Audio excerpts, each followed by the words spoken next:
நீங்க 4 பேரும் சேர்ந்து எங்க வீட்டுக்கு வரணும். நாங்க உங்களுக்கு எதிர் விருந்து தரணும்.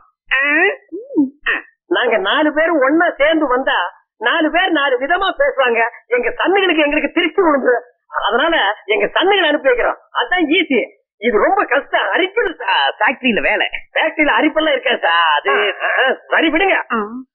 அதுவும் நியாயமா தான் இருக்கு. எங்க கெட்டப் இருக்கு? ஓல்டு கெட்டப்லயே வாங்க. என்ன சார் சொல்றீங்க? நானும் ஓல்டு கெட்டப் தானே, அதத்தான் சொன்னேன். நீங்களும் பாட்டு வாத்தியாரும் அவசியம் வீட்டுக்கு வாங்க. உங்களுக்கு அங்க ஒண்ணு வச்சிருக்கேன். ஏன்பா அந்த ஆள் நம்ம வயசான வயசுக்கு வர சொன்னா? இப்ப எதுக்கு வந்திருக்கோம்? அந்த பொண்ணுங்க கிட்ட நைஸா பேசி நேரா பெட்ரூம் வரைக்கும் போய் பொட்டி எடுத்துட்டு வரதான் நம்ம வேலை. அதுக்கு இதுதான் சரி. வாங்க. Okay okay. Hello hello hello hello hello. அதே மாப்பிள்ளைங்களா, வாங்க வாங்க. சாரிங்க, அப்பாவால வர முடியலையே. பரவாயில்ல, ஒரு வகையில அதுவும் ரொம்ப நல்லதா போச்சு. எதுக்கு? கல்யாணத்துக்கு நகை ட்ரெஸ் எல்லாம் எடுக்க ஷாப்பிங் போப்போம். கல்யாணத்துக்கு பெண்ணுங்க அவசரம்.